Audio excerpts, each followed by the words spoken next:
Estamos en nuestra sección tercera de conversaciones. La invitada de la semana pasada se ha quedado. Ya no es invitada, ya es residente. Ya residente. Ocupa. Es que me lo paso muy Fíjate, bien. ya habla. Me alegro, de eso se trata. ¿Sí? Bueno, y como yo os decía antes, pues yo he hecho una estructura más o menos. La película que vamos a tratar es El apartamento de Billy Wilder, que ya sé que lo habéis visto. Algunos se la saben muy bien y otros ya sé que se la saben todas las películas de Billy Wilder. Bueno. Pero yo lo que he estructurado es un poquito tres planos, que yo he entendido que es un poco como la estética que hay en esta película. Yo lo he puesto en tres planos que para mí son fundamentales, y el primero de ellos quería utilizarlo como introducción de la película, ¿vale? Pues venga, dirige todo el contacto. Pues vamos a ver, el primer plano que creo que es fundamental en la película es el guión, y entonces la primera pregunta que tengo es ¿cuándo se originó el guión? ¿Cuándo se originó? Entonces el guión se originó en la cabeza de Billy Wilder en un momento concreto. Haciendo un poquito de historia de cine, pues resulta que este hombre en 1940 y pico está viendo una película que se llama, Breve Encuentro, y esta película consistía en una ama de casa que se enamora de un médico. Entonces, como el título dice, Breve Encuentro, el amor sucede en ese pequeño encuentro, sucede en el apartamento de un compañero del médico.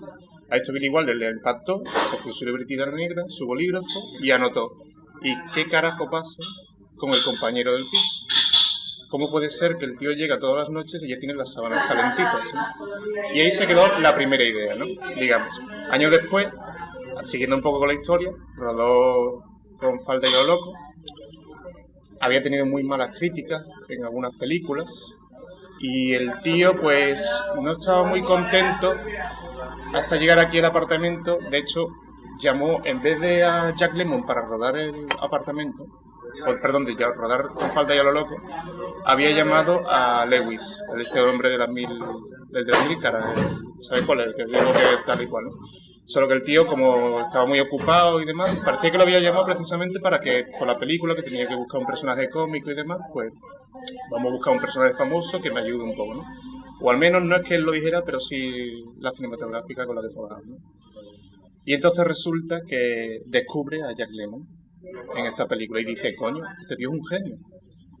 Y cuando lo descubre dice, ya tengo mi parte de mi argumento, tengo el personaje, pero tengo que terminar la historia, ¿no? Tengo que seguir machacando un poquito esto para construir el guión, porque tenía miedo que esta historia de lo del apartamento, del amigo, para una historia de amor, pues un poco como la censura, ¿no? Era un tema muy escabroso. En ese mismo año, cuando está rodando Con falda y lo loco, está acabando, resulta que hay una noticia, y es que un hombre muy importante de una compañía muy importante de Estados Unidos le pega un tiro precisamente a su ayudante, porque su ayudante se veía con su mujer en el piso de uno de los compañeros del trabajo. Y entonces dijo, ya está, ya tengo el argumento perfecto. Esto me llamó tanto la atención que lo quería introducir como, es cierto, el guión es una parte muy importante, y con esto quedamos un poco terminada la introducción. Empezamos. ¿Os ha gustado la película? A mí la película es una maravilla. O sea, a mí es de mis 5 películas favoritas, está metida. De Billy Wilder, es que yo quería comentar una cosa por la introducción que has hecho. Billy Wilder, digamos que ha sido un director que toda su carrera ha estado un poco apestado por la crítica. O sea, Billy Wilder no era el típico director aclamado de la época, y Billy Wilder es un director que con el paso de los años su figura ha ido creciendo a posteriori, y de hecho ahora es un gigante. Hoy en día es uno de los grandes, está a la altura de Ford, es uno de los indiscutibles. Pero Wilder, cuando trabajaba en la industria, la crítica lo despellejaba. De hecho, en el tramo final de su carrera él tuvo un problema porque las productoras no querían darle películas, y entonces él tuvo que hacer una cosa que después la contaré, que fue, financiar sus propias películas. Y entonces tuvo una serie de películas que la crítica lo despedazaba cada vez que sacaba una película. Era Avanti, Fedora, todas estas películas. Fedora he leído algo que no había nada. ¿Cómo? ¿Primera plana también? No, esas son de la primera etapa. O sea, digamos que él funcionó muy bien. Él empezó su carrera en Alemania. Empieza trabajando de guionista, no empieza trabajando de director. Y firma guiones muy buenos para otros directores. De hecho, ¿qué película era? Bueno, hay varias películas que él firma como guionista. Y a raíz de ahí empieza él a dirigir. Y la primera película que dirige, las primeras películas que él dirige, son dispares porque no son todas del mismo género. Hace cine negro, como Perdición, que es una maravilla, ¿sabes? Hace una película de un campo de concentración. Bueno, esa es de su etapa alemana.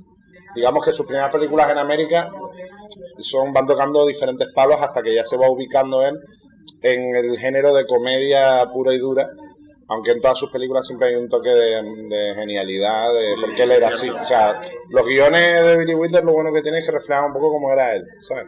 Que era un tío genial, ¿vale? Era un tío ingenioso, ¿sabes? Y todo eso lo introdució en sus guiones. Hay una frase que él decía que él cuando relataba un poco cómo había hecho sus películas, decía, dependía de cómo me sentía. Si me sentía alegre, hacía una película de cine negro. Si me sentía triste, hacía una comedia.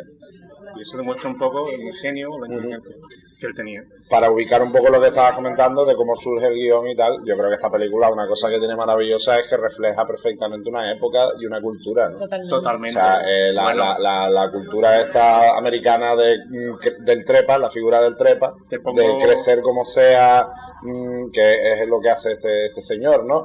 Porque en el fondo él lo viste con... Él podría haber sido más despiadado a la hora de hacer el guión, porque él pone un personaje que al fin y al cabo es un santo, porque este hombre es un santo, bueno. Es un buenazo, lo que pasa es que es un pillo y sabe estar en el sitio adecuado, en el momento adecuado, y él se va aprovechando del hueco del sistema, ¿no? De cómo es la época, de los jefes que son unos... Hace una crítica brutal a la moralidad. Todos los personajes son amorales, menos los dos protagonistas, que también lo son a su manera. Porque él es el trepa que quiere crecer en la empresa y ella es la querindonga del jefe, ¿vale? Y quiere que deje a su mujer y... ¿sabes? No hay ningún personaje puro en la película. O sea, puro de... Yo veo una cierta escalada en la película, me refiero, igual que tú estás diciendo, a medida que van escalando en el trabajo, o al menos él va trayendo su dignidad, y hay un momento que la recupera de golpe, ¿no? Yo creo que el único personaje que se ve puro es el compañero de oficina, el pringao que lleva 30 años en la empresa haciendo un buenazo, trabajando, que le cuesta $1 y qué tal. Ese es el símbolo del ciudadano medio honrado que Billy Wilder, con el guión que hace, pues dice que esa persona no se come nada y que no va a llegar a ningún lado, ¿no? Moraleja, los malos ganan, ¿sabes? Tiene que ser un poquito malo, tiene que ser un poco pillo, ¿no? Eso es muy curioso, porque a mí me llama atención, te lo comenté el otro día mientras hablábamos, de lo que es la crueldad del director, ¿no? Tengo que hacer pasar lo que anotas al personaje para que tú te inmiscuyas con la película, ¿no?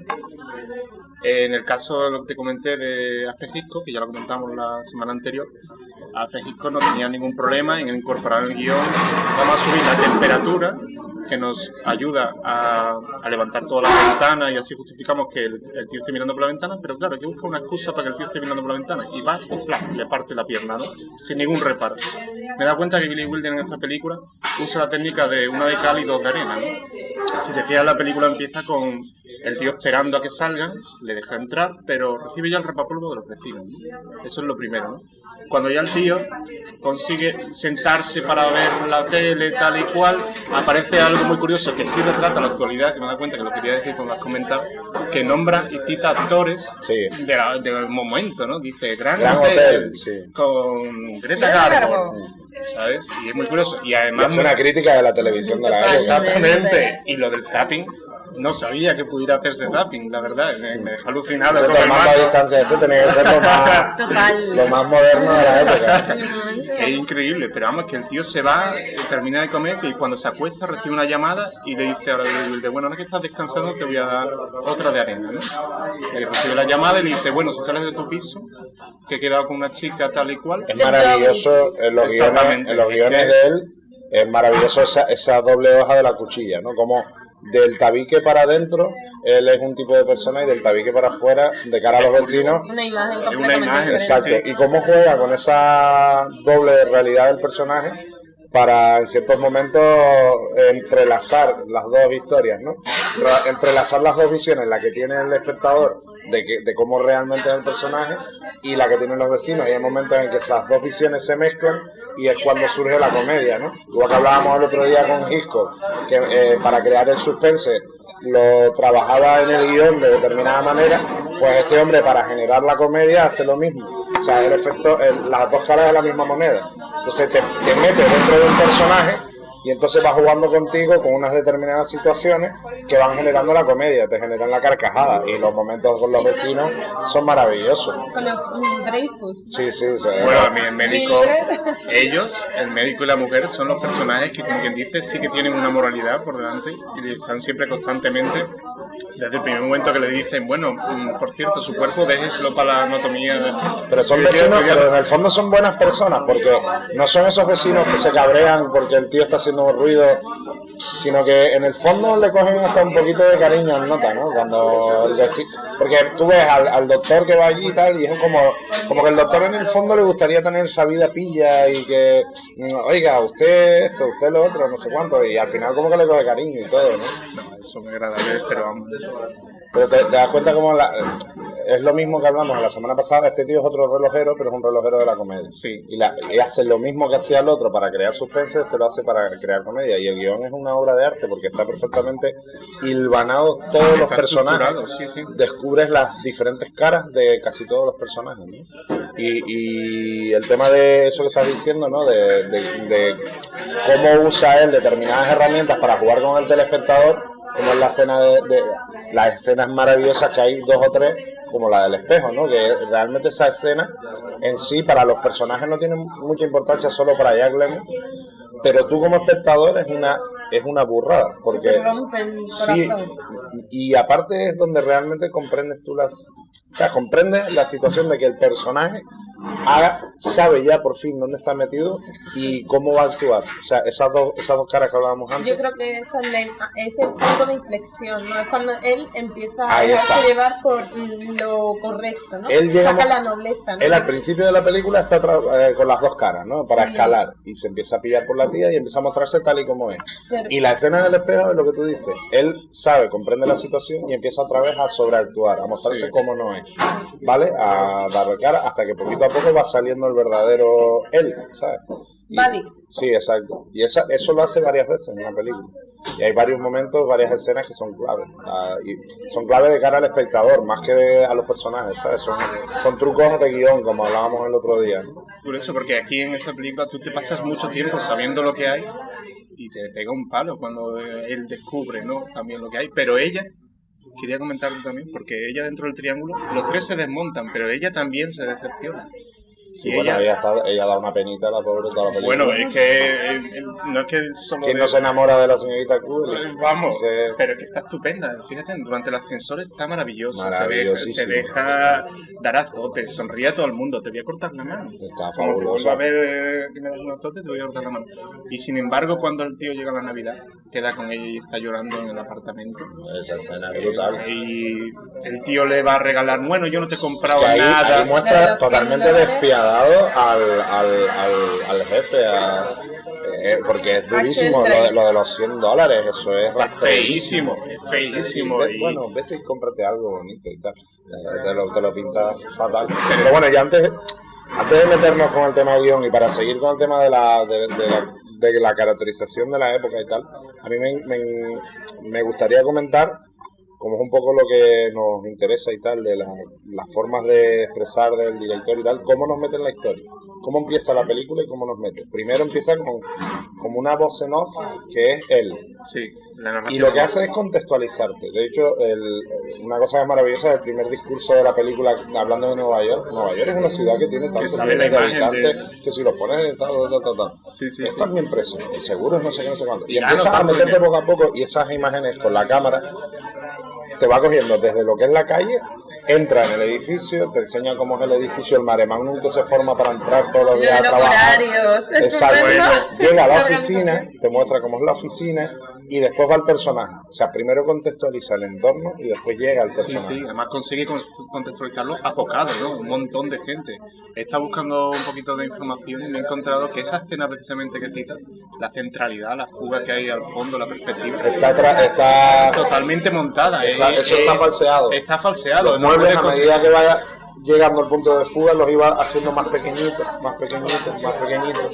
Y hay una escena en la que está la fiesta en la planta, que él se va caminando y se nota un poco, si tú te vas fijando que él se va alejando de la habitación, se nota un poco que la escala de los elementos se diferencian un poco de él, ¿sabes? Hay otra donde también puedes descubrir un poquito la trampa, que yo no me la creía porque está súper conseguida. Está muy bien hecho. Y es cuando llama por teléfono. Hay una cosa que hace Billy Wilder con la cámara, y es que me impresiona. En todo momento tú con la cámara vas y eres omnipresente, vamos. Estás en todas las partes. Pero entre la narración es como si estuvieras leyendo y tú estás leyendo la tercera persona y estás en todas partes. Lo que has comentado antes de cuando el tío entra, cuando pasa la habitación tú ya estás dentro y lo recibes. Lo mismo que ha hecho con dentro del apartamento. Hay como diferentes formas de contar la historia. O sea, al principio es la presentación del personaje, el personaje que se nos muestra a nosotros. Él nos habla a nosotros. Nos está hablando como si estuviéramos hablando de con tú él. a tú. Claro. Entonces, a raíz de esa tercera persona, saca la cámara de la conversación entre el personaje y el público. Y entonces tú te conviertes en esa tercera persona que estás observando como si él ya no supiera que estamos ahí. Entonces, o sea, primero hay un diálogo personaje-público y después el público sale de ese diálogo y se muestra toda la película en tercera persona. Pero en narración en off, lo que has dicho, es muy curioso porque Billy Wilder lo usa Solo hacen muchas películas al principio y lo hace para contextualizar. Sí. Y he leído que el tío pues pensaba que dice, vamos a ver, una escena que yo tardaría entre 6 a 12 páginas en tratar de explicarla, solo con este elemento de narración en off, lo puedo explicar en 6 y 12 segundos. Impresionante. ¿Para qué vamos a gastar tanto? Y dentro de ese diálogo, que él lo hace muchísimo, él siempre, en toda su filmografía, ha tenido muy presente la ciudad. O sea, en la inmensa mayoría de sus películas, la ciudad es un protagonista más de la película, y en esta película pasa también. O sea, hay diferentes fragmentos de cómo enseña él exterior, espacio intermedio, interior. Eso lo hace tanto con la oficina, o sea, de enseñarte cómo es el edificio por fuera, cómo es el hall, cómo es la oficina, y luego cómo sube, va de abajo, de fuera hacia adentro y de abajo hacia arriba. Pues en el apartamento lo hace igual. Él te enseña cómo es el exterior del apartamento, te enseña incluso cómo es la escalera, todo el buzón, la entrada, sube la escalera, y después te enseña el apartamento por dentro y también te lo enseña de fuera hacia adentro. Te enseña cómo es la entrada del apartamento, la habitación, y llega hasta el baño, y luego incluso te enseña la cocina y te la enseña desde dentro. ¿Te puedes creer que he sido capaz de hacer un pequeño croquis de cómo es el apartamento por dentro con todo eso que estás relatando? Me he quedado flipado porque con toda la información que da. Pero una cosa muy interesante es la jerarquía de cómo enseña el tema, siempre de fuera hacia adentro. Y a mí, bueno, eso me parece muy interesante, pero ya para centrarlo en lo otro, en cómo elaborar un guión, a mí una cosa que me parece muy inteligente de cómo elaborar el guión en esta película es eso que estábamos hablando, de que los personajes tienen unas dobles caras y se muestran de determinadas. Por ejemplo, él de tabique para afuera es de una manera, de tabique para adentro. Pues cómo muestra Billy Wilder, él usa siempre un espacio como herramienta para mezclar esas dos caras, y entonces es donde se genera el golpe y la comedia, y son un espacio, los espacios intermedios de la película. Y los espacios intermedios es el tiro de la escalera, por ejemplo. El tiro de la escalera para llegar a su casa siempre es un sitio donde pasan cosas, donde salta la chispa, la comedia, donde la vecina se cruza con él, donde viene la casera con el perro, no sé qué, tal, y ahí es donde chocan las caras de los personajes. Y ese espacio siempre se muestra secuencialmente de la misma manera, y es muy gracioso. Ahí, si cogiéramos todos los trozos donde sale esa escalera, veríamos que todos esos trozos son de pura comedia, de momentos graciosos. Son muy importantes. Lo que has dicho de cómo contextualiza es muy curioso, porque dentro del apartamento mismo del espacio, cuando él entra, primero antes te ha dejado ver lo que estaban haciendo los otros dos dentro, ¿no? Que se están recogiendo y demás, y te enseña la perspectiva de todo el apartamento. Pero cuando él entra te hace un barrido y te fijas, luego más adelante te enseña los cuadros que tiene colgados. Y es muy curioso porque los cuadros no tienen marco. Es algo muy curioso, y dice, ¿y por qué no tienen marco? Los detalles están perfectamente definidos. Es que ¿cómo puede ser que los cuadros no tengan marco? Claro, es que un tío que supuestamente termina a las 6, pero se queda 3 horas más tiempo, se queda 2 horas trabajando, y luego tiene que estar más tiempo fuera en la calle el sofá lleno de trastos, de coletas del pelo, Pero, ¿sabes qué hace? Pues se va al Museo de Arte Contemporáneo. ¿Y de paso que va al Museo de Arte Contemporáneo? Pues coge las láminas que son los cuadros que están en el apartamento. Y de paso decora el apartamento. Es muy curioso. Es un detallista puro. Es muy inteligente en cuanto a construcción de guión, tanto en lo que yo decía antes como en los detalles de cada personaje, ¿sabes? Hay detalles muy graciosos que también son cómicos, como por ejemplo, y también te contextualizan cómo era la época y cómo era esa sociedad de la empresa y tal y cual, que sale casi siempre, que es el momento en el que está el operador de turno cambiando el nombre de la puerta de la oficina. ¿Sabes? Dices, yo claro, soy. Eso es como muy típico, ¿no? Eso es como te demuestra el orgullo del ascenso, ¿no? De tal. Otro momento para mí maravilloso es el tema del sombrero. El sombrero que él se compra y que no le pega ni con cola. Es ridículo. ¿Sabes? Está ridículo con él. Y el sombrero acompaña el guión de la película. Cuando él realmente se encuentra a sí mismo al final de la película, manda al carajo al jefe, ¿qué hace con el sombrero? Sale de la oficina y coge el sombrero y se lo pone al tío y se pira, ¿sabes? El sombrero es un símbolo de esto que estamos diciendo, ¿no? ¿Cómo cuida Billy Wilder todos esos detalles? El famoso tema de la raqueta de tenis dentro de que es maravilloso. Cierto, claro, porque el tío no tiene tiempo para cocinar. Claro, y habla de cómo es ese tío. Habla del carácter de que es una persona alegre, que una persona que para cocinar coge una raqueta de tenis para escurrir los espaguetis, tiene que ser un tío alegre por naturaleza.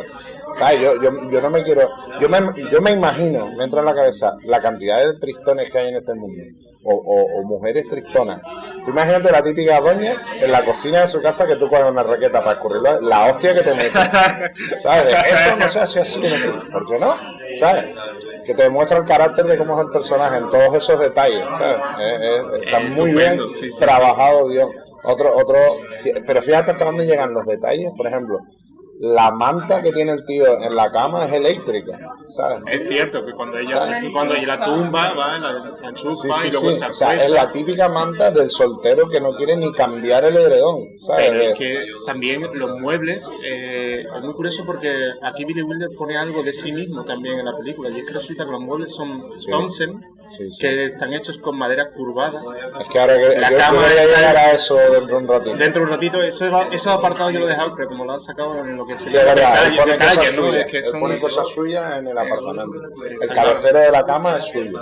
Es un regalo que le hicieron a él, ¿vale? Y que él lo tenía almacenado bueno, el tema, lo que pasa es que lo voy a decir porque es una de las cosas que quiero, de las referencias que quiero recomendar, ¿no?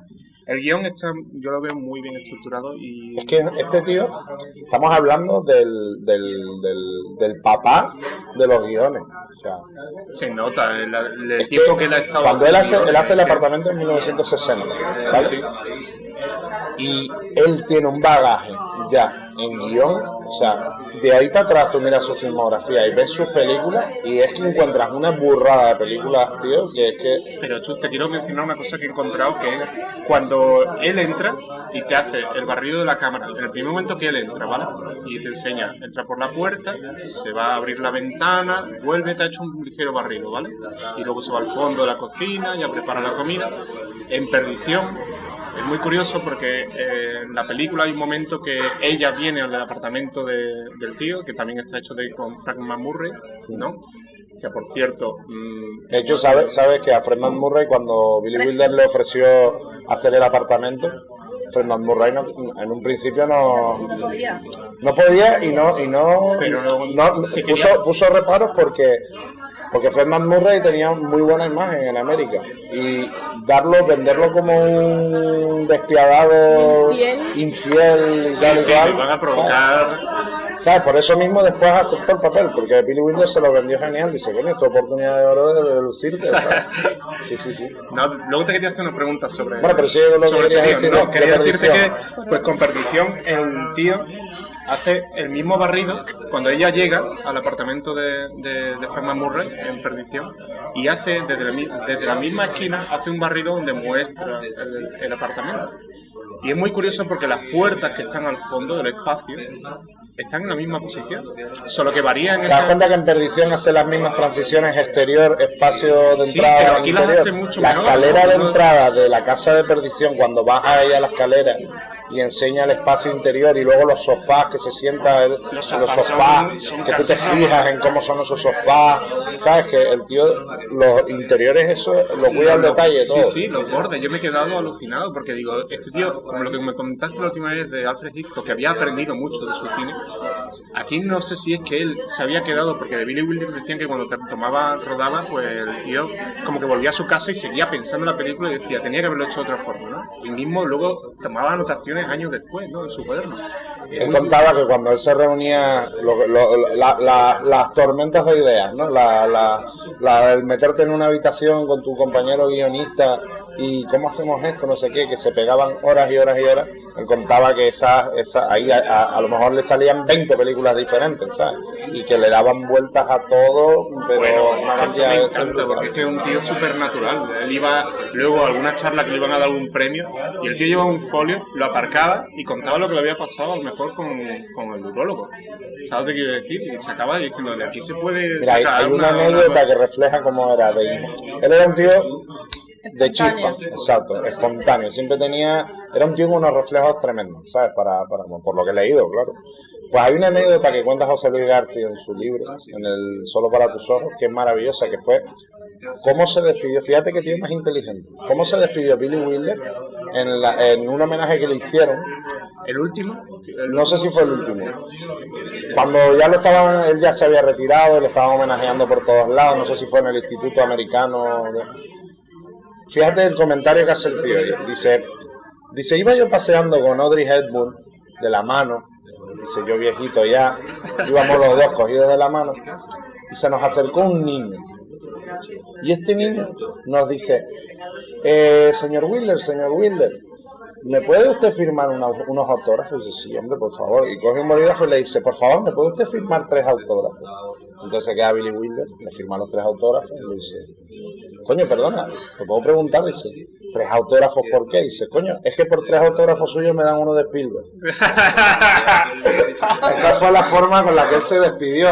Fíjate qué inteligente que él está asumiendo que las nuevas generaciones vienen pisando fuerte.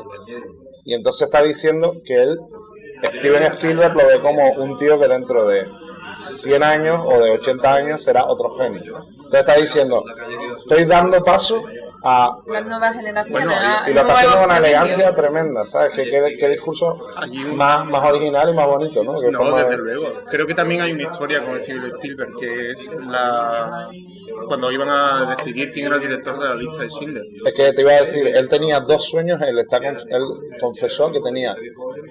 Él se consideraba una persona súper afortunada, de hecho había pasado todo lo que había pasado, había escapado de la guerra, le había ido todo genial, en Estados Unidos le había ido genial, pero él dice que tenía 2 espinas clavadas, que se iba a morir con esas 2 espinas.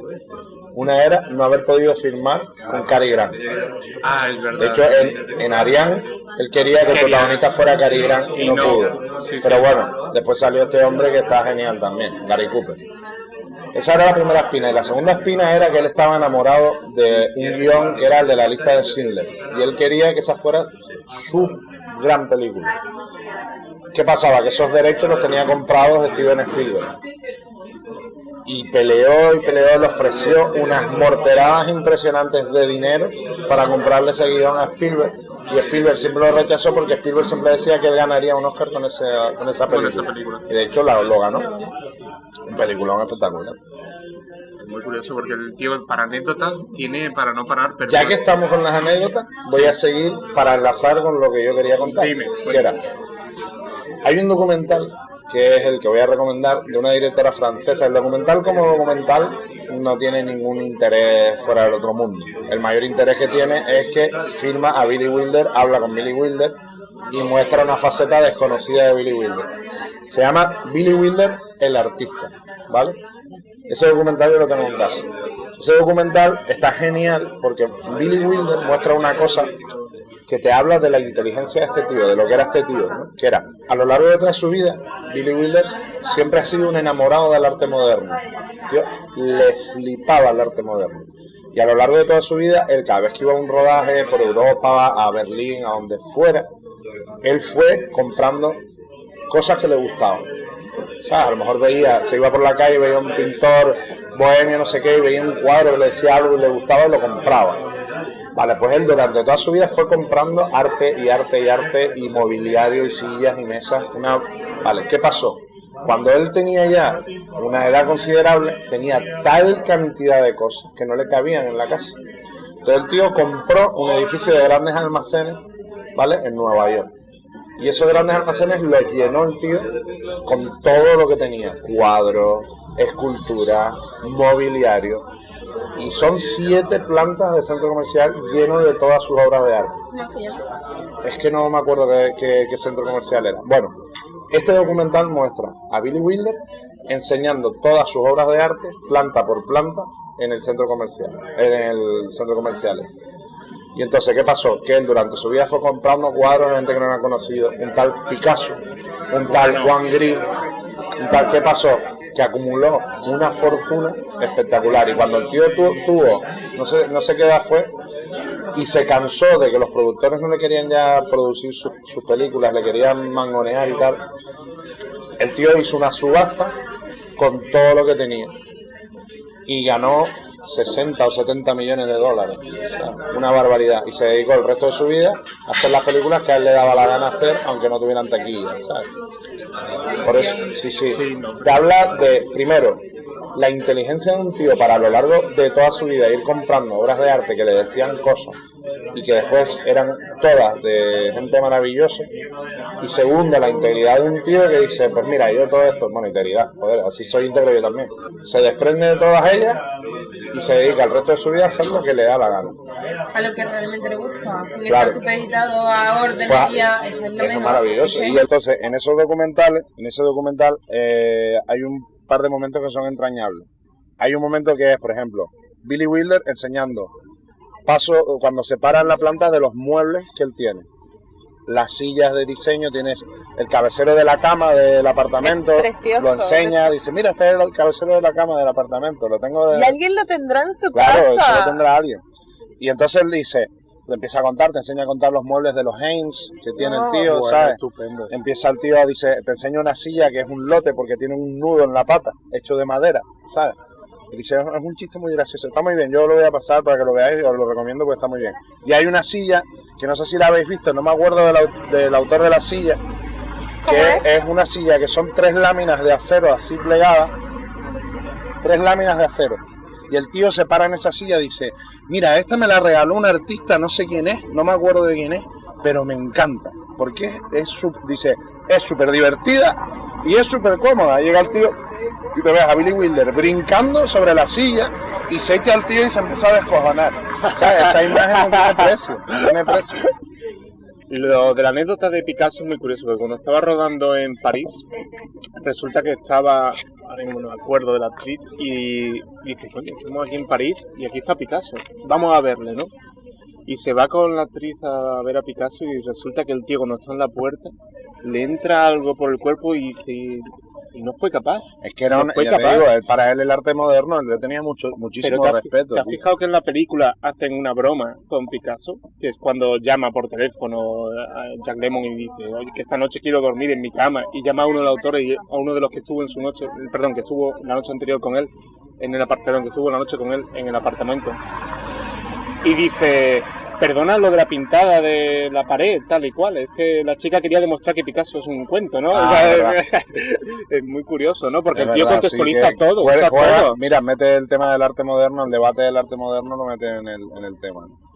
Está muy bien. Después también cuando el tema de Fidel Castro, cuando dicen, él ha escrito una carta a Castro, No quiere devolverme ese mi marido. encuentro con esa chica es súper maravilloso, el típico sí. ligue de dos.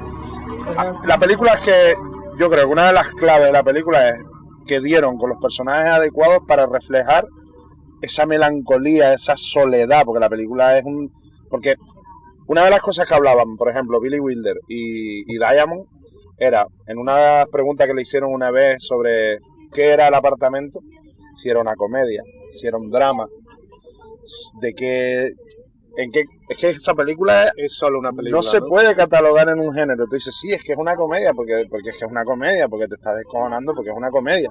Coño, pero es un drama, porque, macho, es que todos los personajes, tío, tienen una doble moral terrible, ¿sabes? Pero bueno, y es que no tiene un género. Entonces ellos lo comentaban, que ellos no querían catalogar la película en un género, sino un poco tratar un poco de todo. Y ese es el éxito de esta película. Y hay una cosa que decía, me parece también Billy Wilder, que era el tema de la comedia, que él no trataba en todo momento de buscar la risa, sino que había estudiado que los hermanos Marx, por ejemplo, los citaba y decía, los hermanos Marx habían trabajado mucho en teatro y después que una obra de teatro que hacía mucha risa, de haberlas puesto en 20 sitios, tenían perfectamente calibrado cuánto era el tiempo que tenían que esperar los actores para dejar que la gente se riera. Y en ese tiempo hacían otra cosa, fumaban un cigarro, cogían una silla. Pero claro, Billy Wilder decía, llevar eso al cine es muy difícil. Y él decía, pues no, yo lo que tengo es un guión, aprovecho el tema y en el tema cuelo la broma. Pero mi intención no es que la gente se ría, sino que descubra un poco de cómo es la vida normal, ¿no? La realidad. Y por eso lo que tú estás diciendo que el género es tan difícil y queda muy supeditado a lo que es la interpretación de los personajes, que es el segundo punto que yo tenía como el segundo plano por debajo del guión, ¿no? Lo que estás diciendo es totalmente cierto. Los personajes que él escoge, a veces él dejaba actuar, ¿no? Digamos, a veces, ¿no? Se dejaba llevar, bueno, porque es que ya con la si experiencia... coges actores como Jack Lemmon, y Claro. no los dejas, porque Jack Lemmon que- a mí es un actor que me encanta. Bueno, a quien no le gusta Jack Lemmon, es que es un actor... Pero es que te has fijado que me dijiste la última vez... es uno de los actores estos que actúa con todo el cuerpo. Exactamente, ¿sabes? es que no para de gesticular, Claro. gesticula. Yo, cuando dijiste James Stewart es un actor que es capaz de transmitir con las cejas, pero es que te das cuenta que Jan Lemmon no para de mover las manos en todas las secuencias, pero no solo las manos, sino todas las partes de la cara. También transmiten. Vamos, Sí, yo creo que cuando- te están mira, diciendo siempre la pero verdad. Es un actor tan Ojo, maravilloso que tiene, si tú analizas la carrera de Jack Lemmon, el tío tiene unos registros de comedia que son difícilmente superables. Pero los registros de drama de Jack Lemmon, hay dos películas, tío, que son brutales. La de Días de Vino y Rosa es una maravilla, Impresionante. una maravilla. Y después hay otra que no me acuerdo del título, que es una película donde él busca un hijo desaparecido, ¿vale? Desaparece un hijo y se pega toda la película buscando a su hijo desaparecido. De hecho, creo que la película se llama Desaparecido. Y por esa película ganó el Oscar. O sea, y es un papelón de... Bueno, y después otra cosa, lo bien caracterizados que están los momentos de la película, porque Bueno. él se deja crecer la barba. Sí, sí. ¿Sabes? Él está, eso de, Dios, me tengo que afeitar, y entonces tú ves cómo va pasando los días con la señorita Kubelik por la barba que él tiene, incluso llega el momento que él se va a afeitar y todo. Y tú ves cuando se va a afeitar que hace la broma de que él se había escondido en el bolsillo las cuchillas y ve que no se quita. Sí, está muy bien contextualizado todo. Sí, es que la interpretación de los tres personajes principales y de los que acompañan, ¿no? Porque todos tienen una misión en la película. Y los secundarios están muy bien también, porque las secretarias están muy bien. Bueno, la señorita secretaria Olsen es que... frívola. Ahí que la secretaria está tan bien que llega un punto al principio que te cae mal porque dice, coño, la tipa esta, una que mala pécora. Sí, que coge el teléfono para escuchar la conversación. No, y también... cuando coge a la señorita Kubelik en la fiesta. Pero es que ahí es y, el la, momento... y ¿sabes? Va de resabida y tal, y dices tú. Pero luego está tan bien actuado ese papel que al final cuando la chica, cuando se despide y coge el teléfono y llama a la mujer del otro, te paras a pensar y dices, coño, tío, pues chapó, ¿sabes? Lo está haciendo bien. Pero para tío, mí ¿sabes? representa lo que es el espejo roto para Jack Lemmon. Por supuesto. La secretaria del espejo roto para... Con lo del espejo roto hay y otra cosa que creo que hay que comentar porque es bastante interesante, que los directores normalmente en sus películas van metiendo códigos de... Digamos que en el cine hay una serie de códigos que nadie los ha escrito, pero están, ¿vale? Sí, reglas no Y escritas, uno de los códigos de las reglas no escritas es en una película donde aparece un espejo roto. Eso es un icono cinematográfico, ¿vale? El espejo roto significa que algo malo va a pasar, o sea, que Malpario, es una de las supersticiones. y eso yo te podría elaborar una lista de películas donde hay espejos rotos. De y ya Hitchcock hay sabes que algunas, ¿no? Hay muchísimas. Es un icono del cine. Hay un montón de iconos que algunos los iremos viendo, pues uno de ellos es el tema del espejo roto. Eso es interesante que se sepa, ¿no? Que lo comentemos y que se sepa, para que la próxima vez que tú veas una película y veas el tema del espejo roto, ¿sabes? Sí. Pero la metáfora se completa con lo que decíamos antes del guión, ¿no? Porque acompaña con la frase, ¿cómo me siento? La escena del espejo roto estupendo. es que es la escena de la película, vamos. Si Sí, todo el sí, mundo sí. decimos que escena elige, es que es la escena, pero es la escena por todo lo que hemos dicho antes. Primero porque es un símbolo. Segundo, porque en ese momento juega con el triángulo de los comportamientos de él, el comportamiento de ella, porque ella en ese momento es cuando la otra le ha dicho que es un juguete roto, Sí.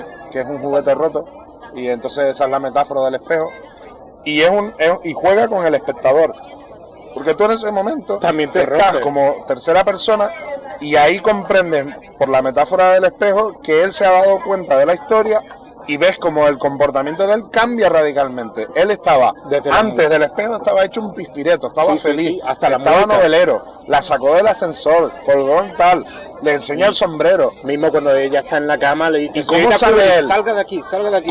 Tú comparas cómo entra él a ese despacho y cómo sale él de ese despacho, Es otra que sale persona. abatido. Es el punto de inflexión, yo sigo con lo Sí, mismo. sí, que sí, el Por punto eso de es, se ha inflexión. roto él. es se ha una roto escena él. tan redonda por guión, por guión puro y duro. Eso es una maestría de guión, ¿sabes? Cuando se escribe un guión, si llega a una escena de ese tipo eres un bestia. Yo me he dado cuenta, Chus, para terminar el tema del guión, que lo articula todo. Se nota que es una narración porque me gusta cómo lo va relatando las escenas porque las está leyendo. Se podría leer. Él entra en el apartamento, sube la escalera, antes ha recogido Sí, como si el fuera una correo. novela. Exactamente, y lo va respetando todo, cada uno de los pasos, y la cámara, que es lo que te quería comentar antes, era que la cámara que somos nosotros, que es la conclusión que yo llego de esta película, nosotros a través de la mirada del director, es alucinante como él consigue captar a través de un ángulo, que luego ha dicho en algunas charlas que él no lo procuraba, que él no quería ser un geómetra de la perspectiva, que no la montaba, simplemente quería hacer su trabajo bien, pero es que están tan bien rodadas como la escena de la escalera que tú mencionas, que se ven las dos puertas que le dan realidad al asunto y se sigue viendo el fondo de la escalera, que tú dices, es increíble, este tío ha tenido Que que de hecho estudiar la tú posición. dudas si ese apartamento no es real. O sea, yo no sé. No, es que lo que has comentado antes de que él contextualizaba todo, cuando le preguntan Es que como Cameron te Crowe, enseña también al principio la entrada, donde están los buzones. es tal. que él hacía una cosa con las películas que le pregunta a Cameron Crowe en Conversaciones de Cine, que es el libro que yo quería recomendar, que está muy bien para regalar, porque la verdad es que no sé lo que cuesta, creo que costará unas 3 cervezas y unas tapas, pero como regalo, Creo que son 500 euros. pero como regalo es magnífico, está estupendo. La verdad es que cita que él no... De nada, Fabián. No. Cameron Crowe le preguntaba sobre ese tema, ¿no? Vamos a ver, ¿las cámaras tú las posicionas o algo? ¿O la iluminación? Y decía, no, yo procuro que me han catalogado como el hombre que maneja el mejor ángulo del mundo, ¿no? Y es mentira, el tío simplemente quería hacer bien su trabajo, ¿no? Entrar en todo momento y seguir narrando con la película. El guión es el elemento articulador de todo. Billy Wilder decía que las historias a él le encantaba llegar a una comida o a cualquier acto y que la gente cuando estaba comiendo que soltara el tenedor porque la historia lo merecía. Y si la historia lo merecía y él consideraba que la historia lo merecía, la gente lo tenía que saber. Yo te digo, yo como consumidor absoluto de sus películas, yo es que lo reconozco, es que te metes en las películas de él, te metes de lleno. Es que es muy A mí curioso. solo hay una película de él que no me convence, pero eso es para gustos colores y tal, que es Fedora. Pero Fedora al final se arregla, al final para mí la segunda mitad de la película es cuando empiezas a descubrir todos los pasteles de la historia y se arregla. Es que es un director, es que es tan difícil que un director tenga toda su filmografía de buenas películas, es que es tan difícil. Bueno, la crítica que comentaste antes, alguna crítica, el tío siempre respondía, por ejemplo, le decían, tendría que aprender más del cine europeo, porque en ese momento en Estados Unidos en los años 50 el cine europeo parece ser que le gustaba más, era más serio, ¿no? Y también le dijeron a Diamond que en vez de llamarse Diamond, que se llamara Zircon, que es circonita, ¿no? Como diamante falso, ¿no? Era una cosa como una crítica Pero dura. es que la crítica era muy dura. Pues cuando fueron a recoger el Oscar, los 3 Oscar del apartamento, Pero es subieron los dos y dijeron, Es curioso gracias, porque los grandes gracias. genios, porque con Es Hitchcock muy- pasó igual. La crítica a Hitchcock no lo podía ver. De hecho, Cahiers du Cinéma, o sea, que era los críticos franceses y tal, o sea, la crítica americana no podía ver a Hitchcock. Porque de hecho la primera mitad de la filmografía de Hitchcock es bastante más floja que la segunda mitad. Su primera etapa, pero son buenas películas. Pues los críticos de Cahiers du Cinéma fueron los primeros que O sea, François Truffaut, que era el estandarte de Cahiers du Cinéma, fue el primero que lo puso como un genio. ¿Sabes? Que lo puso como un genio indiscutible. Y es que te da que pensar, coño. Porque es que yo creo que es tan indiscutible, cuando ves las películas de esta gente, es tan indiscutible que son tan grandes que Wilder decía, es cierto que el cine europeo está arrasando en América y que nuestros guiones quizás se queden atrás, pero claro, analicemos el cine europeo, ¿no? Es tan maravilloso porque los guiones, o sea, las conversaciones que levantaron la industria americana no fueron los europeos que fueron a América. Él decía aparte que de muchos directores americanos que también claro, eran muy buenos, pero por ejemplo ellos descubrieron el cine. Gente como Ernest Lubitsch, que era otro que emigró, que trabajaba a nivel de guión. He leído y te lo quería preguntar porque dicen que es uno de los maestros. A mí me encanta. De hecho hay una película de Lubitsch que si el apartamento está entre las 5, pues hay otra que se llama Ser o no ser, que también está entre las 5, o sea, para mí, que es una maravilla, pero maravillosa. Es que en el libro esto lo cita un montón de veces como diciendo, yo aprendí a escribir guiones, a retratar los guiones. Trabajaron juntos, Wilder y Lubitsch, en varias películas. Estupendo, ¿no? Pero era otro fenómeno, ¿sabes? Que el cine americano, es que era otra historia, porque por eso se llama industria, lo que hablábamos el otro día, es que en Estados Unidos, en Europa el cine hubo grandes productores que fueron la UFA, todas estas productores alemanas que murieron. Entonces la industria americana formó lo que era industria, lo que los grandes estudios tenían metidos en nómina, actores, directores. Sí, y guionistas. Y entonces también, lo bueno fue que toda la forma de expresión que los directores adquirieron de Europa, de todo el expresionismo alemán, todo el tema que habían aprendido los rusos, todos esos grandes cineastas, o sea, los grandes como Griffith, como Hitchcock, como este hombre, como Wilder, Ford también tenía de eso. De hecho hay un par de escenas en películas de John Ford que son expresionistas totales. Hay una escena en el hombre tranquilo, que no sé si la habéis visto. Ah, sí, no pues lo he visto, me la has comentado. Hay una escena que no la voy a comentar, pero que es expresionista alemana total. O sea, toda esa gente aprendió la forma de hacer cine, de la mejor forma de hacer cine que se ha hecho nunca, ¿vale? Que era esa, cuando en el cine no había palabras y se expresaba sin palabras y de una manera que no se ha vuelto a repetir. Pues todo eso lo llevaron a América, ¿sabes? Y después ellos progresaron. Hay un paso en Billy Wilder que lo que estás comentando es cuando deja la industria de lado, y es cuando está trabajando con Brackett en la Paramount, y resulta que él como guionista pues no lo dejaban estar en el rodaje de las películas. Vamos, hay montones de anécdotas con un montón de artistas que Billy Wilder, que era un guionista y no tenía por qué estar allí, y lo echaban. Y resulta que un día el tío pues estaba escribiendo una película, como guionista la Paramount le pedía 11 páginas, siempre, 11 páginas. No entendían por qué, pero tenían que ser siempre 11 páginas clavadas. Y a veces no tenía por ser de la misma película. Resulta que en una de esas películas hay un tío que está atrapado en México, quiere cruzar hacia Estados Unidos y no es capaz, ¿no? Y entonces Billy Wilder con este hombre pues se le ocurrió una idea de cómo plasmar esa intensidad de no soy capaz de cruzar. Y se ve al tío en una escena en la que está en el cuarto de baño y aparece una cucaracha en un motel de México y coge un folio y le dice, ¿a dónde va? Papeles, no puede pasar, ¿no? Quiere decir que hablaba con la cucaracha, ¿no? Bueno, pues resulta que la semana siguiente se encuentra Billy Wilder con su compañero en el restaurante y se encuentra al actor, ¿no? Con su servilleta en el cuello, la botella de vino en la mano, y le pregunta, hombre, ¿cómo ha ido? Tal, porque no lo ha podido ver, cómo ha sido el rodaje. Y le dijo el actor, pues he hablado con el director para que no rodemos eso, porque me parece una auténtica estupidez hablar con una cucaracha. No, mire, es que habíamos pensado que la esencia de la película se podía plasmar en esa escena, tal y cual, nos gustaría mucho. No, yo ya he hablado con el director y el director está conmigo, conforme, y no vamos a rodar esa escena. Billy Wilder pues se va con su compañero decepcionado diciendo que hacemos aquí, estamos escribiendo 11 páginas cada día, y ahora resulta que el destino le devuelve la moneda, ¿no? El final de la película le vuelven a pedir que escriba el final de la película, y a esto que estaba Brackett por ahí y ve que Billy Wilder coge el guión y a medida que iba hablando este actor iba haciendo taca, tachón, asiente con la cabeza, le habla a alguien, taca, tachón, mira hacia el espacio y le dice Brackett, ¿pero qué estás haciendo? Y dice él, este tío no tenía huevos de hablar una cucaracha, pues no va a hablar con nadie. Así de claro. Y los últimos 5 minutos de esa película, el protagonista se queda callado. Y era como la venganza de Billy Wilder. Eso, para mí, que es lo que relata, transmite lo que él, como quien dice, las intenciones de quiero ser director y romper con la industria. No me gusta. Para terminar con el tema del guión, yo por mi parte, no solo la escena del espejo, lo que es maravilloso es cómo cierra él la película. O sea, va acumulando durante toda la película una serie de frases que va diciendo él y que ella le van calando.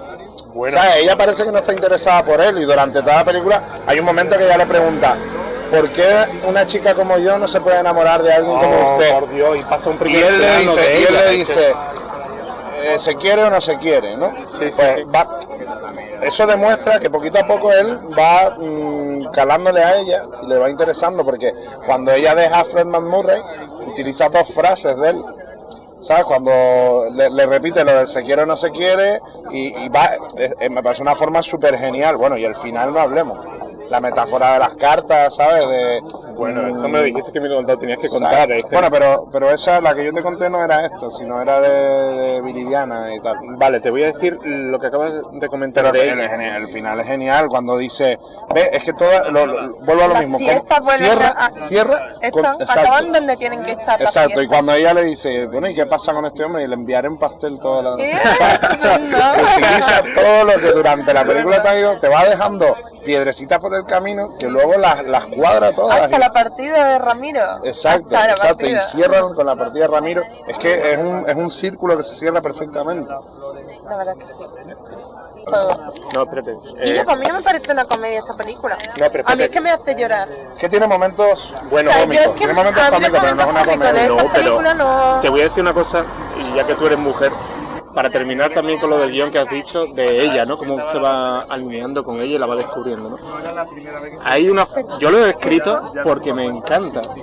Cuando está con Frank McMurray y quiere cortar pero no puede porque tiene un sentimiento y suelta una frase que sí tendría que decir en una de sus clases, y es la de: al principio una quiere hacerse la ilusión de que sale con un hombre soltero, pero luego empieza él a mirar su reloj. Se inquieta por si lleva Carmín en la cara y teme que se le haga tarde para el tren de las 8:20. Después una se va, se prepara una taza de café y se queda reflexionando en su rincón y comprende lo tonta que es. Al seguir así, y se calla, ¿no? Y solo la pajita. Esa escena de guión, y pensaba que la ha escrito un hombre. De hecho, luego pasa, luego se pasa porque ella le dice: dice, vas a perder el tren, y él, es verdad, no sé qué. Sí, o este ascensor está ocupado. Después, es que son lo que hablamos de los detalles para reforzar el guión, el tema de cuando él le dice, porque, vamos a ver, es el momento en el que están en la oficina, la famosa escena del espejo, pero la refuerza aún más con el acento de la postal navideña, la postal de él con toda la familia, o sea, para terminar de hundirla en la miseria. Es como a ella se le junta lo de Olsen, la señorita Olsen, la señorita Olsen, que le cuenta toda la movida. Después el tema del espejo y el tema de la foto. Que le descubre todo, es que la pobre se lo dicen todos, vamos, le ponen los puntos sobre la I, vamos, le abren los ojos. Es muy curioso, Chu, porque con esto que hemos estado hablando, el tema de los 2 planos que te he dicho, el guión el primero, que estaría abajo, la interpretación de los personajes el segundo, lo hemos estado hablando. Yo quería hablarte de los detalles, hemos estado citando anécdotas, citando el espejo roto, ¿no? La cara de ella cuando le da el billete de 100 euros y demás, ¿no? Ella está súper retratada en ese aspecto, porque los primeros planos, tú me dijiste la última vez que Hitchcock solo usaba el primer plano en ciertos momentos, ¿no? Yo me he dado cuenta que Billy Wilder, a través de la cámara, sin querer ser un geómetra espacial, es estupendo. Claro, pero de todas maneras yo quisiera comentar una cosa, que es donde creo que está el arte de, por ejemplo, ya que has nombrado a Hitchcock. Con Hitchcock comprobamos cómo una determinada forma de hacer cine, usando unos determinados artificios, había determinados momentos que la película se notaba que el paso del tiempo había pasado por ella. O sea, por ejemplo, cuando se veía el helicóptero aquel que renqueaba, vale.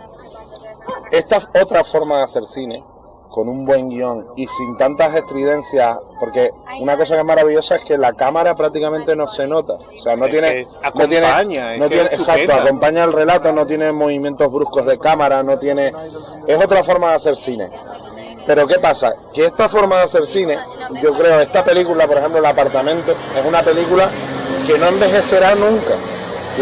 El único que tiene a lo mejor es que está hecha en blanco y negro. Bueno, pero eso no tiene nada que ver porque tú te olvidas por completo de un color de la película cuando la empiezas a ver, ¿vale? Pero esta película pasarán los años y no envejecerá nunca, ¿sabes? Sin embargo, tú cuando vimos el otro día La ventana indiscreta, ves el plano del helicóptero y dices, niño, se nota, sí. Tal, ¿sabes? El tema pero no en las formas de vestir, en los artilugios usados para hacer cine. Para hacer cine, es cierto, porque la cámara acompaña, te introduce, tú estás dentro de la habitación y coño, tú eres un ángel, eres un dios, estás siempre con él, lo ves todo, es estupendo. Te alineas con él en algún momento, en otros momentos no. Pero sin embargo, las dos películas estas, en La ventana indiscreta, eso puede ocurrir hoy. El argumento y toda la trama y cómo lo llevan a cabo pasa hoy en el presente. Sin embargo, el apartamento para nada, está totalmente limitado en un periodo de tiempo. Porque ahora la realidad es que... Pues yo no estoy de acuerdo en eso. Yo creo que el apartamento precisamente hoy en día está súper de actualidad. Yo me he sentido identificado con partes del apartamento. Hay muchos roles que no, ¿sabes? ¿Como cuál? Por ejemplo, las telefonistas.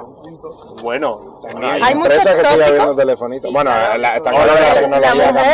La mujer del médico. La mujer en ese aspecto sí es en el apartamento tiene un rol. Pero vamos, pero lo que es la película en sí, la temática de la película, la temática es súper actual. Eso sí, la película, ¿sabes? Por eso digo que siempre es como toca un rasgo del género humano, del hombre, que eso va a pasar toda la vida. Eso sí. Pero como lo... Hay un aspecto que Billy Wilder decía, que cuando estaba como guionista él sentía que tenía, como que le trataban de una forma porque le necesitaban, ¿no? Y es cierto, ¿no? En la pelíula, ¿quién no se ha sentido a veces apocado, ¿no? O tu dignidad rebajada por esos aspectos que estamos comentando, ¿no? Porque yo, hablando en plata, no es que me haya sentido en una sala con 500 personas que no soy nadie, pero sí en el trabajo o en otros aspectos, y por eso es tan normal y tan natural lo que tú estás diciendo, porque estamos hablando de la dignidad de una persona, la moral. La moral aquí queda reflejada al principio de la película en el médico y la mujer del médico, que va a decirle... Y en el compañero aquel que hablábamos de la puesta del dólar. La mujer del médico que llega a decirle que va él corriendo al médico y ella le dice, a usted no le voy a preparar nada, a ella sí. Eso es algo que quizás hoy, dependiendo de la persona, pueda pasar. Pero bueno, y él tiene momentos que quien no los ha vivido, cuando por ejemplo el querer aparentar más de lo que tal, por ejemplo cuando se encuentra con ella, o no, cuando se encuentra con ella en el bajo de la oficina y le dice ya, ¿qué está haciendo? Y dice, no, he quedado con una chica. Y se va, mire, tal, y se va, y después descubres tú que es mentira, que no ha quedado con nadie, que el tío se va a ir solo a su apartamento, todo tristón, enamorado, moñado de la tía. Pero ¿quién no ha vivido eso? ¿Sabes lo que digo? Esos momentos de... Es que eso es lo que quería hablar de la interpretación, Jesús, porque la interpretación de esta película es fundamental, y aquí es cuando... Ya Billy Wilder lo había conocido como un genio a Jack Lemmon, pero es que Shirley MacLaine lo borda. Frank McMurray también. Ese triángulo se cumple porque la interpretación es así. Yo me he puesto la película en inglés porque no entendía cómo podía ese hombre, Jack Lemmon, gesticular tanto. Ya a raíz de esta película se volvió, Jack Lemmon fue un paladín de Billy Wilder. Una anécdota que... Y de hecho todavía no había descubierto al 100%, él sabía que era un tío que tenía empatía, pero por ejemplo tú ves las películas que rueda con Walter Matthau. Primera plana es estupenda. ¿Sabes? Primera plana, y te has visto, yo recomiendo, si Primera plana te gustó, hay una película que se llama En bandeja de plata. Sí, la he visto también. Es una maravilla, esa la pareja Walter Matthau y Jack Lemmon y hace Jack Lemmon en esa película hace un papel similar al que hace en esta, el de, bueno, quizás más bueno, más bonachón, tal, pero también es un moña enamorado de tal. ¿Sabes? Que él realmente supo exprimir a sus actores y sacarles lo que él quería de ellos. Es que es estupendo, porque además recuerdo que a Jerry Lewis le mandaba cada año después de que se hubiese cumplido la inauguración de esta película, le mandaba una cajita de bombones, y era porque primero Billy Wilder le había dicho a Jack Lemmon que hiciera a Jerry Lewis que le hiciera con falda y los locos, ¿no? Y cuando él dijo que no y descubrió Billy Wilder a este genio, que ya desde ese momento dijo, yo quiero a este tío para 7 películas más. Eran amigos íntimos, eran amigos íntimos. En el documental este que te digo yo de la Anthrax God, sale Jack Lemmon. Hay una visita de Jack Lemmon a Billy Wilder y a los dos viejitos y tal, y eran amigos íntimos, inseparables. En conversaciones con Billy Wilder, de Cameron Crowe, que luego quiero citarte algunas cosas de él, el tío le pregunta, bueno, ¿y con Jack Lemmon qué tal, no? Y él respondía, pues Jack Lemmon era estupendo, era un genio. En una ocasión, él interpretaba el papel, siempre llegaba a su hora, y había interpretado el papel antes con su mujer, que también era actriz. Y entonces llegaba con una idea, porque todo el mundo al final siempre llega con una idea, ¿no? Y yo le decía, no. Y él no insistía, y a mí eso me encantaba, no insistía, y eso lo convertía en más genio. Pero fíjate si él sabía lo que tenía que sacar de cada actor. Por ejemplo, en esta película, en el apartamento, hay una escena que es cuando viene el cuñado de Shirley MacLaine al apartamento y le atiza a Jack Lemmon, ¿vale? Pues esa escena, no sé si os habéis fijado, que sale Shirley MacLaine, sale una cara de sorprendida que se queda a cuadro a ti, así, ¿sabes? Cuando le mete la hostia. Vale, pues eso fue filmado a traición. O sea, eso fue Billy Wilder, sí. Billy Wilder le dijo al operador de cámara, fílmala, ¿sabes? Pero sin que ella supiera que la estaba filmando. Y entonces, como que no quería la cosa, no me acuerdo exactamente cómo fue, pero creo que cogió una tabla de madera y se la estampó en la cabeza a Jack Lemmon. Sí, pero así, y eso es real. O sea, la reacción en ese momento a la hostia es real, está filmado a traición y es totalmente espontáneo, ¿sabes? Y eso lo cuenta Shirley MacLaine. Fíjate que tío más inteligente, ¿sabes? Que sabía que la característica principal de Shirley MacLaine era la dulzura que desprendía y la espontaneidad que tenía y tal, que usó ese truco para sacarle esa cara, ¿sabes? De sombra. También viene, creo que fue Fritz Lang en una ocasión que se juntó con Billy Wilder y le recomendó que se juntara con buenas cámaras. O sea, con personas que manejan la cámara estupendamente, ¿no? Hombre, toda esta gente técnicamente estaba muy bien rodeada. Es que está preparado de una forma chusca, es que el guión que sea un elemento articulador, el Hitchcock llegar al extremo de la temperatura, ¿no? Es un aliciente, pero aquí está claro que la narración, o sea, la experiencia que él ha tenido como guionista, pero para mí es que yo creo que están los dos más o menos al mismo nivel, porque hay películas de Billy Wilder, por ejemplo, Perdición, que es cine negro, Perdición, como Edward G. Robinson va descubriendo poco a poco ese círculo de el amigo que está descubriendo cosas y tal, ¿sabes? Eso ha sido eso ha sido copiado en otras películas, ¿sabes? Bueno, copiado. Los dos eran dos pijitos a nivel de guión exquisitos. Yo he visto aquí, no me he quedado alucinado, porque desde que hemos empezado la charla con lo de la narración en off, ¿cuántas películas no has visto que tratan de introducirte muy mal? Es una herramienta, pero es una herramienta más, ¿no? Como cualquier otra, ¿no? Le preguntaron también con el tema del color, ¿no? Que por qué rodaba algunas películas, se seguía rodando en blanco y negro cuando ya en la época todas se rodaban en color, ¿no? Y él decía, a mí me gustaba el blanco y negro y yo insistía, porque en el blanco y negro tú lo que haces para representar la iluminación es quitar luz. O sea, no es que le añadan más luz, sino que las escenas con más luz simplemente son menos oscuras. Y eso es, Billy Wilder estaba súper... blanco y negro no es solo un cambio de color, no es un solo de que veas la película en blanco y negro y la veas en color. Es que la forma de filmar es diferente, la atmósfera es diferente, la luz es diferente. Es que es todo. Y la percepción. Depende de lo que tú quieras. Cómo tú lo sientes. Hay directores hoy en día que filman en blanco y negro. La relación que tenía con los personajes detrás de la cámara es estupenda, porque recuerdo en una ocasión también con Audrey Hepburn que estaban rodando Sabrina, si no me equivoco, y entonces Billy Wilder estaba en la espalda, iban muy atrasados con el guión, iban rodando sobre la marcha, y resulta que llegó un viernes y el tío pues solo tenía folio y medio para ir a rodar hasta las 6 de la tarde, y entonces llega a las Audrey Hepburn y le dice, perdona Audrey, mira, que es que solo tenemos una página y media, tenemos que estar aquí hasta las 6 de la tarde, así que equivócate todo lo que puedas, pueda. Y ¿sabes lo que hizo la tía? Con la relación esta tan buena que tenía con los actores. Que eran pareja, ¿no? Que es que él le dice a ella, vale, y salta, en la primera escena se equivocó, no sé qué, y a las 3 de la tarde hizo así como, me duele la cabeza, me voy al camerino.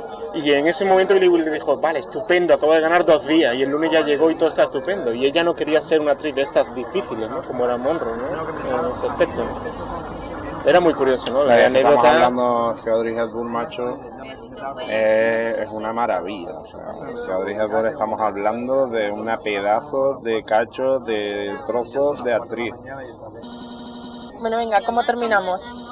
Yo creo que tenemos que, para seguir el mismo orden que hemos hecho hasta ahora, que cada uno diga un par de escenas que le han gustado, una escena que le ha gustado, ¿vale? Y esa la reflejaremos en el blog y tal y cual. Por ejemplo, Araceli. Sin duda, la escena que desde pequeña me impactó y continúa haciéndome llorar de emoción, la de él colando los espaguetis. Me parece, vamos, el amor. Eso hay que colarlo. El amor. Estupendo. Me encanta. Y también cuando se va ella y al final come solo es desolador. Es como se te rompe la... Sí, como le rompen la cena, ¿no? Como es que el pobre... Además él se queda como diciendo, los he hecho yo. Sí, tan exquisito. Se me rompe el alma. A mí en realidad no me parece una sí tiene sus toques de comedia, pero a mí me hace llorar. Es que es una película que rompe por dentro. Y yo no creo... Yo sí, al principio creo que él es un poquito... quiere ser avispado y quiere escalar en el trabajo, pero en realidad yo creo que es una persona muy noble y que ante eso, o sea, después de hecho al final de la película lo demuestran, sus principios y él tiene como unos principios, ¿sabes? Y son los que perduran al final de la película, ¿sabes? Se descubren, sí, estaban ahí y se descubren. Y se descubren, sí. Pues mi escena favorita sin duda.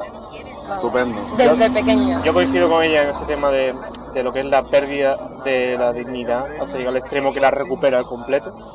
Para mí es ella, en la escena de el espejo roto, no quiero que lo plasmemos, me gustaría en un momento dado... Me gustaría... Bueno, esa escena es que cae por su propio peso y va a caer en el Sí, blog, claro, cae, pero me gustaría plasmarla, no sé si conjuntamente o mencionarla conjuntamente, porque para mí el espejo roto de ella es el billete de $100. El momento cuando ella está en el apartamento y le dan los $100, cuando ella ya se va y se queda en el espejo y aparece el espejo de las aspirinas, entonces me gustaría enlazar el espejo roto del anterior con el espejo de las aspirinas. No, que a ti realmente lo que te gusta es la escena de... cuando él termina de destrozarla y se queda sola en el apartamento. Es que ese momento de... Si la película habla de soledad, los momentos en los que los personajes están solos y con su propia movida, como es ese momento cuando se va él y se queda ella sola en el apartamento totalmente destrozada, esa escena es durísima. Eso es lo que me gustaría relatar. Venga, perfecto. Me parece estupendo. La otra que ya leí el texto era simplemente una anécdota de Dios, cómo se puede transmitir tanto en una frase, ¿no? El sentimiento de una mujer. Pero bueno, ¿y las tuyas, Chus? Hombre, lo malo de estos casos es que, claro, me vais dejando sin escenas, ¿no?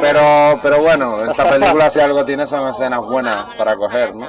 Entonces, pues por ejemplo, a mí me gusta mucho el final. Me parece maravilloso ese momento. Quiero que me expliques ahora mismo la ese momento en el que ella viene corriendo por la calle, sube la escalera y se oye ¡pah! Y se queda con la misma cara clavada. Ese momento es maravilloso, ese chiste de abre la puerta y sale él con la botella.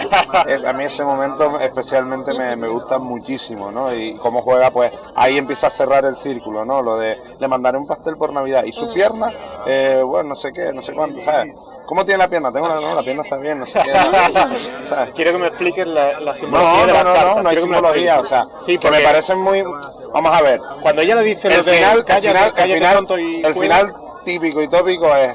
¿Te has dado cuenta de que no hay beso? Sí. Vale.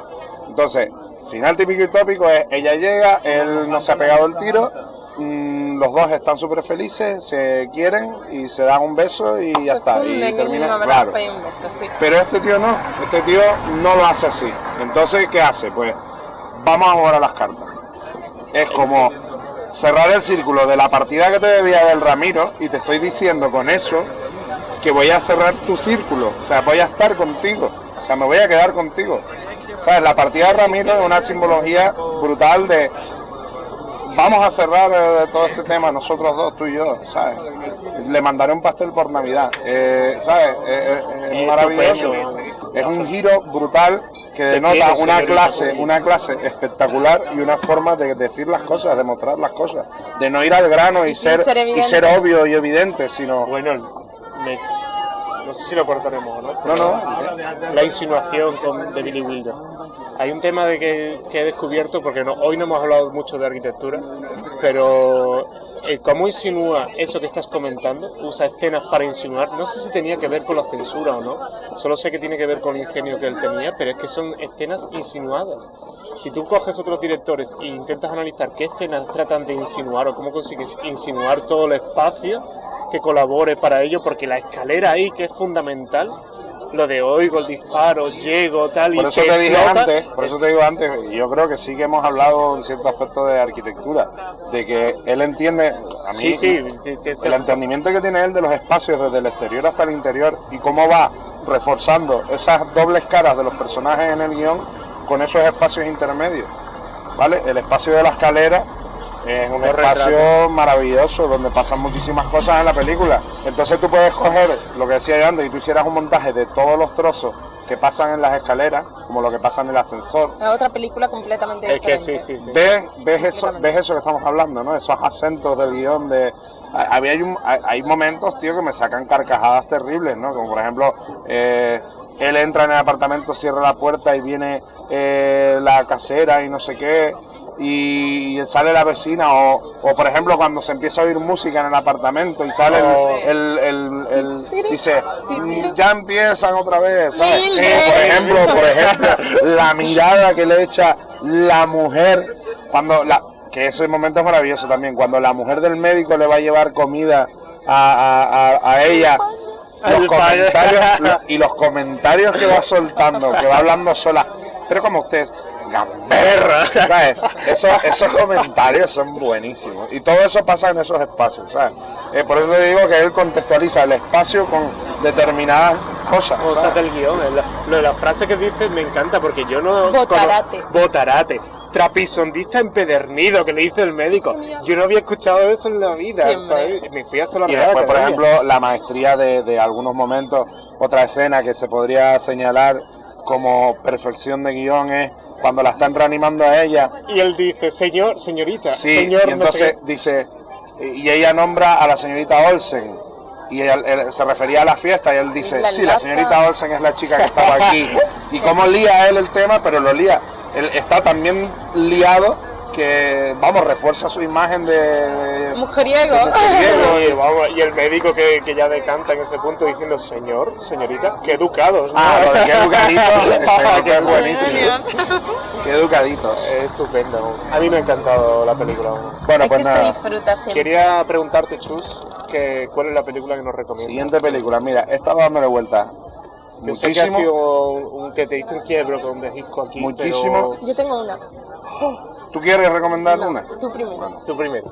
Puede ser. Yo he estado toda la semana entre 3 películas, ¿vale? Una de ellas, que, bueno, lo vamos a comentar, no la voy a elegir la próxima, pero sí lo quiero comentar. Iba a elegir Desayuno con Diamantes, que es una de mis películas favoritas, ¿vale? Bueno. La iba a elegir, ¿por qué? Porque está hecha al año siguiente del Apartamento, está hecha en el año 61. Y en esa película, si os fijáis, todo esto que estamos hablando de lo que pasa en las escaleras, en los espacios intermedios y tal, yo creo que eso está perfectamente tomado nota del Apartamento de Billy Wilder, ¿vale? Que es lo que pasa en esa escalera de Audrey Hepburn, el tema. Me parece estupendo, ¿eh? Vale. Si podemos analizarlo por ahí, me parece estupendo, ¿eh? ¿Cogemos esa entonces? Sí. Venga, perfecto. También la dejamos para próxima. Acotado, nos vale. vemos... Iba a proponer otra, pero venga, acepto. Nada, Desayuno con Diamantes. Perfecto. Pues está estupendo. Aparte que esa película a mí me encantan ciertas cosas y bueno, ya las comentamos. Otro amor, es otro amor. Ya lo comentamos. Pero tiene su coño. Ya lo comentaremos. Es otro apartamento esa película. Ya la comentaremos. Me encanta tu elección. En las próximas semanas. Pues nos quedamos acotados entonces para Conversaciones Cuarto con Desayuno con Diamantes. Con Desayuno con Diamantes. Con Desayuno con Diamantes. Con Desayuno con Diamantes. Con Desayuno con Diamantes. Con Desayuno con Diamantes. Con Desayuno con Diamantes. Con Desayuno con Diamantes.